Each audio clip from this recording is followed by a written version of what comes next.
Hello everybody, it's Mike from Fish in the Mid-South. We're here with another knot tying or knot strength test. And this is going to be the double surgeon's loop knot.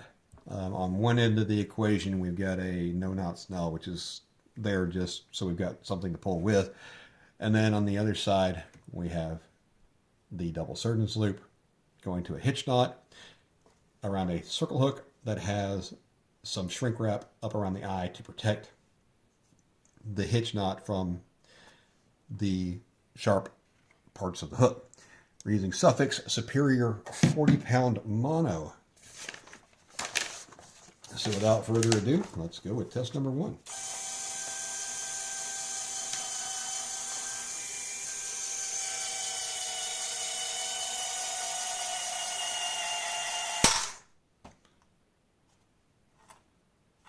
Okay, so let's quickly take a look at this and see what failed. So this is the other end that we talked about that has the knotless knot, no knot snell. It did not fail. But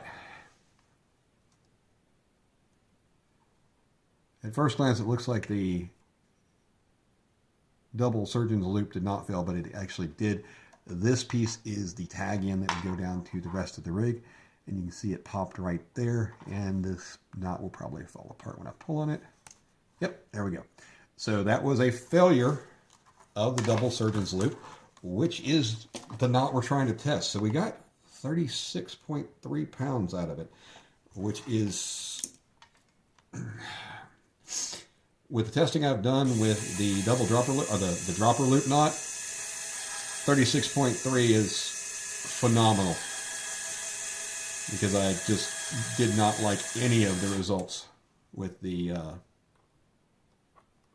dropper loop knot, even though it is a very widely used knot. So that's why we even have the double surgeon's loop, is we're looking for an alternative that's not going to give us as much trouble. Okay, get that in place, zero it out, and pull number two.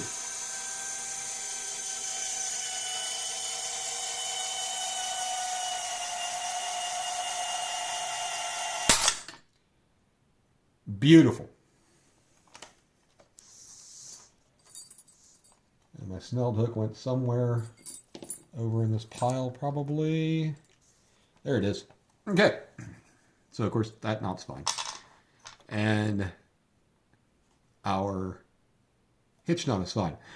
Our double dropper loop, gone with the wind. Or not the double dropper loop. The double surgeon's knot, gone with the wind. And that's fine. We got 42.2 pounds of pull out of that. And while it's not perfect, it is such a vast improvement over results with the dropper loop knot.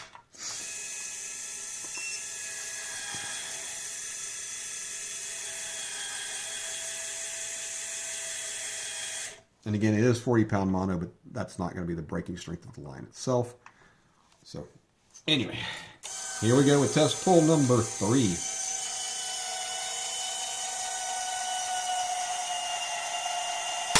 Nice! 39.5.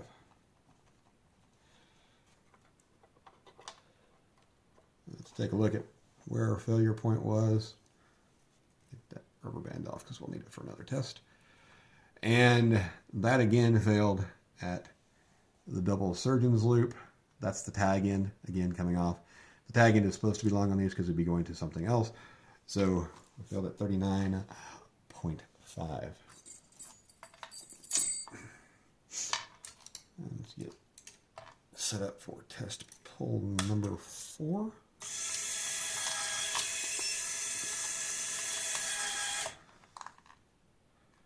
And if I could find another little silicone bead to protect me from the hook point if things go flying.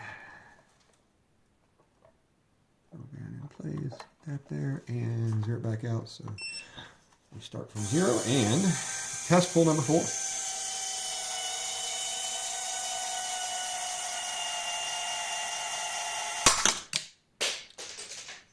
Yeah, that was the hook on the other end, which unfortunately, was not protected, but it didn't hit me in the face, and that is worth something. So let's take this one off, and once again, we failed at the double surgeon's loop, which is exactly that's what we're trying. We want to fail we either want the line to fail in the middle, or we want that double surgeon's loop to be the failure point, because that's what we're testing. So I am very happy with our results thus far. We'll get this last one out of the way. And then we'll go over the results together. And zero it back out. Test ball number 5. Ew. 22.6. And that failed at the double surgeon's loop. So again, that's your tag end, and this is the line coming out of the double surgeon's loop. So if we separate and pull, yeah, so it broke.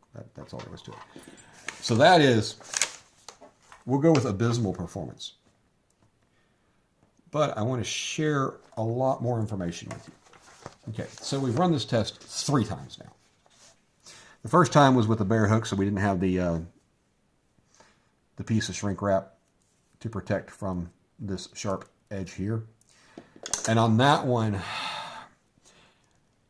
the Trilene knot was a failure. It was what we were using on the other end for those many of the times, say at least half the time. So we were getting mid-30s. We did have one that broke, and I think that 24.4 was actually a failure, again, of the double surgeon's loop. Did a little better documentation on this test. This one was killed off because the clinch knot failed 4 of the 5 times, and the surgeon's knot only failed once. So we weren't testing the clinch knot.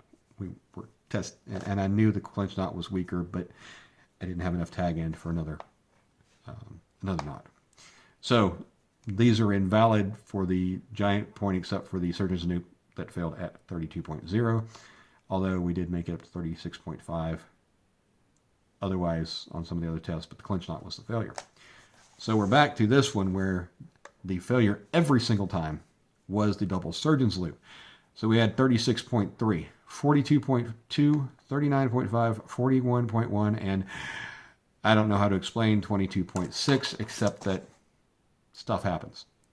But again, we had a 24.4 up here that failed, and we also had a 32.0 over here that failed, which is still lower than any of the other 4 in this test. So there is variability in there.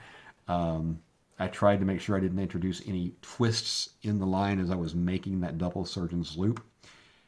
So overall, we're getting